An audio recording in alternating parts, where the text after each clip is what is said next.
go follow Team Spooky. Go check them out on YouTube. Great place to watch footage. And they streamed the NLBC East Coast Qualifier last night. All right. You guys ready to wrap up? We're going to get into first match analysis we've done for MK11. Game is new. I don't know everything. You guys don't know everything. And it'll be good to learn. So one thing that I'm interested in is that I figured this is the matchup we'd see, actually. Because Aaron Black has really good anti-projectile moves. The issue that Aaron Black has is that he tends to not have good anti-projectile moves against characters who have like Aquaman from the deep or moves that come from the ground. So Setron has like the low projectile thing, and he can actually counter that, but there are other moves that he can't counter with his air projectile, right? Or with his ground counter, excuse me. So I figured Geras was a good pick for this, because if he makes like the air projectile miss, or if he makes the ground projectile, like if he walks back away from it, he can punish it with his down back one, the sand trap. So that is really useful for him in this matchup. And his pressure off of his front throw and back throw is really, really scary. So when I saw Dragon play Sonic online, Dragon did okay against his Aaron Black. Like he got, I think in the first 3 out of 5 of the set, like it was like 2-3 Sonic, or sorry, 3-2 Sonic. But the whole set, Sonic beat him up. I like the Geras pick better though. Jesus Christ. And he started up with dash 1-1. The scary thing about this character, Geras, is that he has really, really good mix-ups up close, and also excellent zoning as well. Front roll out, that's what's scary. The thing is about Aaron Black, as good as he controls the screen, and as good as he is at lots of things, being able to roll through something and then just threaten this position on screen with a low sand trap is really good. And not only there, he can do it like, he can do the close one here, he can do the mid one, and then he can do the far one, or like the very far one, right? And every time he hits it, he chops your neck, and then he dashes up, and then he gets the throw. Bonk, and then he's gonna dash up, and he gets pressure after that, right? He's only minus 2 or 3 after forward 2-on-2. So he's like slightly negative, and he has a 6-frame down one. Back throw again. He gets Oki off both of his throws. So whether he forward throws you, this is the forward throw. Whether he forward throws you or back throws you, he still gets pressure after. Is the commentator's a little loud? I can turn him down. Either way, it's very, very good. Get up attack, throw break from Sonic. And then the thing is that if he makes that whiff, actually, he can whiff punish with the down back one. That's what's really good about Geras in this match. If this misses, Geras can walk back to like right here and then just do the sand trap under her and punish. That's really good. Yeah, you see that? He constantly has to respect that on the ground, which Aaron Black, as good as he is at controlling space, is not quite as good as Geras in that regard. You're dead. Throws do 140, so when you look at the life bar, you can tell if it's going to kill them or not by looking at the values up here, right? If it's 140 or less, then the throw will kill them. Forward roll, whiff punish. He didn't really actually have that much he can get off of that, which is... It's like one of the few times where Geras doesn't have a really good punish. Forward 2-1, 2, the last hit. The only thing you get off of this is down back 1, and down back 1 loses you the corner. So I'm not that surprised he didn't go for it. But he tries to down 1. Dragon tries to break it. That's why he gets down 2. Misses, and he just does forward 2-on-2 after. And that's huge damage, so that's why he breakaways. I like the duck into the punish with crushing blow. This does like over 400, I think. Damn, pretty close. We've seen lots of forward rolls on Wake Up from Sonic so far. Yeah. I think it's just because he doesn't care about the pressure. He just wants to get in against this character. Boom. And what he's going to start doing is bait Dragon's throws. Yeah, see, that time he just dashes up and does forward 2-1. Dragon tried to hit a button.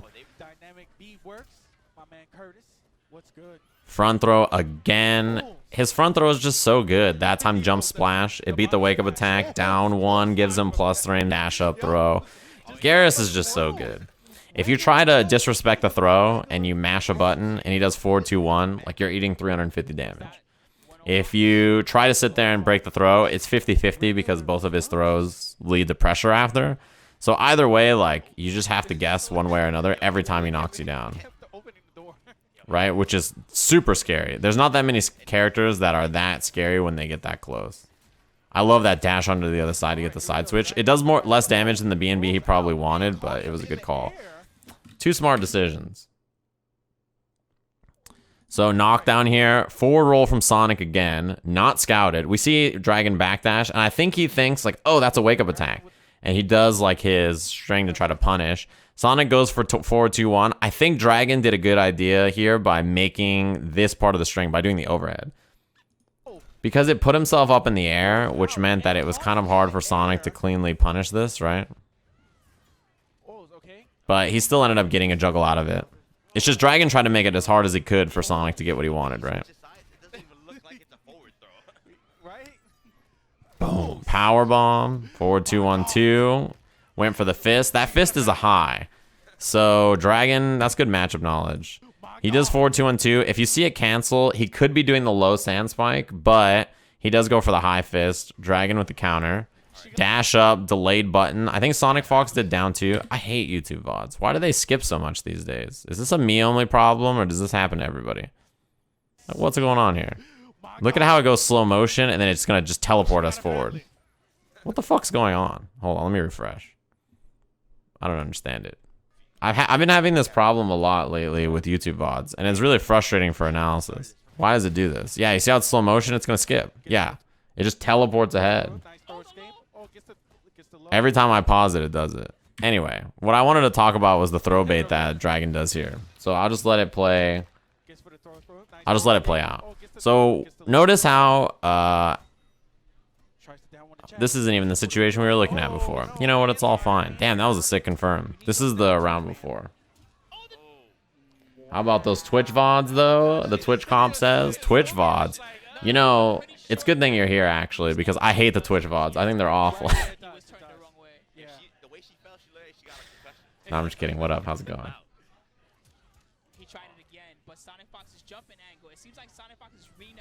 The Twitch VODs get, you know, my big problem, my only problem with the Twitch VODs, actually. Notice how I pause the screen, and I want to say, the one thing about this string is that this forward 2-1-2 is -3. So, or I don't actually know. It's either -2 or -3. -3. So, Dragon over here can do this, this, and that. When you pause on Twitch VODs, the screen goes dark. If the screen didn't go dark, I'd use Twitch VODs because I can write on the screen. That's my one issue with them. If that was a mode I could toggle on or off, I would use them. Down 2, crushing blow. This does a grip of damage. Even without 2 bars to extend, which Geras can do. God damn. That shit hurts so bad. What the fuck? Oh man, the tail end of it hit. That sucks. Teleport out of the corner. I think that spinning bar to get out of the corner is great, but look at that. Geras just controls the screen so well. Yeah, the dim effect, right. Yeah, that's what I meant. And YouTube has frame by frame, which is really nice. Unfortunately, YouTube also just sucks lately with how the VODs work. So it makes analysis a little harder if you want to stop and pause, but we can just keep going. It's not a big deal. That's a punish. This is one of those projectile wars where the reversal projectiles are really good. It's kind of like Injustice, where you notice, like, if Cetrion blocks... Come on. If Cetrion blocks the sand trap or the sand trap miss, she can reversal and punish. This is one of the nice things about NRS games, right? Is it says it's on the screen, so you know that's a punish. He missed with the sand trap, so Dragon just gets the punish right into Fatal Blow. He has no life left, so he just spends the Fatal Blow to try to get some damage.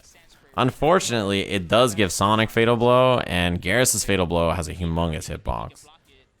Jesus Christ. SonicFox dashed up and did forward 2-1 on Wake Up.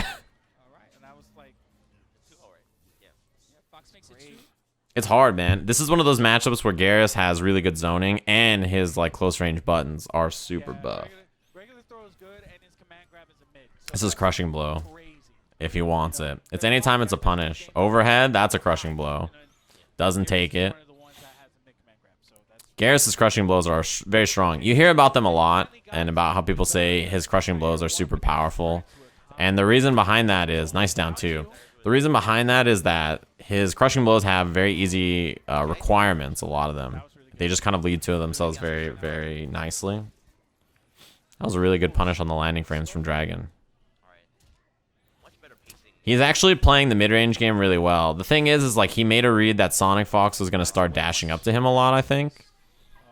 Front throw was good. And because he made the read that Sonic would start dashing up, he challenged with buttons a little bit more. I want to talk about this. This is one interesting thing about Mortal Kombat. At high level, players are super good. I know you're going to teleport VOD. Players are super good at breaking throws. So you notice how he goes for down one throw and we see escape failed. It's because Dragon tried to break back throw, thinking he was going to throw him into the corner. And SonicFox knows that, so he front throws him.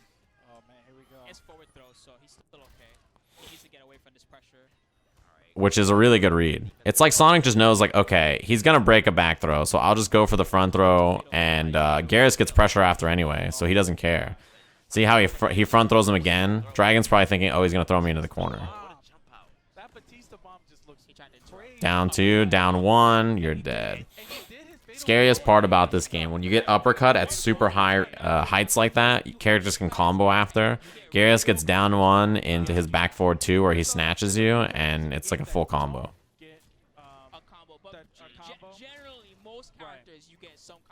Yeah, the way a throw breaking works is that it's 50-50 between front throw or back throw, and you break them with one or two, usually. So because of that, you can kind of make educated guesses like, all right, well, he's in the corner. He probably wants to throw me into the corner, so I just will break back throw, right? But every single time, Sonic's just doing front throw now. Oh, wow, he tried the... That was a throw break attempt. That down two was definitely a throw break attempt, and he got punished for it. So what happens here is we see Sonic do front throw. Dragon does delayed wake up. So Sonic does the jump in. It misses. He tries the throw. Dragon reacts to the throw with a down two to try to break the throw. And then he gets whiff punish for it. It's kind of like Tekken where someone tries to break a throw, like a 1+2, and the throw misses. And then they just get a 1+2, like out of nowhere. It's like, oh no. So yeah, that was Dragon trying to break the throw. 1-1-1. 1-1-1 is safe on block, and it's an overhead. And then he has 1-1 into the low as well. See, there's the low. You die in one hit here if you're Dragon. Yeah, backbreaker. Chip is a problem now. Forward 2-1-2. That was so smart. Damn, that was good. I didn't even know that there was a big enough gap that you could do this up close. He flawless blocked the second hit of the projectile and did a reversal up two to punish it. So there's a gap in this, and I've only ever seen someone do this from zoning, right? It's a two-hit, it's a two-hit projectile, but there's a gap in the middle. So flawless blocking is when you block an attack like 3 frames. There's a 3-frame input for it, but it's right before an attack hits you. And when you do it, the move is more unsafe on block than it normally is, right? So there's a gap between those projectiles. But normally if you block it, it just pushes you away and you're safe. But when you flawless block something, it does less chip damage. It makes the move worse on block. And also you gain attacks out of it, like this flawless block up 2 that you see right here that launches for a combo. So this is just Sonic being like really aware of what's going to happen. So I'll just play it out again. But there's a small gap in between those 2 projectiles. So afterwards, he tries to push him away. Flawless block up 2. It's so fast. He did the flawless block into the upper end. That's what I was talking about right there earlier. That was pretty good. Yeah, so you see why Sonic wants Geras in that matchup instead of Aaron Black. As good as Aaron Black is at controlling the screen against most characters, he doesn't have probably the best anti-projectile moves for characters like Cetrion. Her zoning is pretty decent against him, I think. And Sonic could probably win that matchup with Aaron Black, but Geras is a better pick because he keeps himself close to her and can constantly just pressure her up close, and then his projectile is really good for dealing with her zoning, right? Makes sense to me.